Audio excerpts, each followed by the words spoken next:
மறு அறிவிப்பு வரும் வரை ராமநாதபுரம் மாவட்ட மீனவர்கள் யாரும் கடலுக்குள் செல்ல வேண்டாம் என மீன்வளத்துறை அறிவுறுத்தியுள்ளது.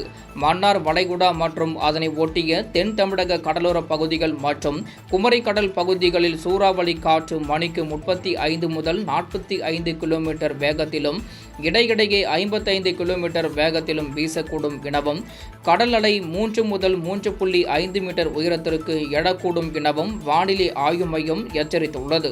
இந்நிலையில் ராமேஸ்வரம், பாம்பன், மண்டபம் ஆகிய பகுதிகளைச் சேர்ந்த நாட்டுப்படகு மீனவர்கள் கடலுக்கு செல்ல மீன்வளத்துறை அனுமதி வழங்கவில்லை.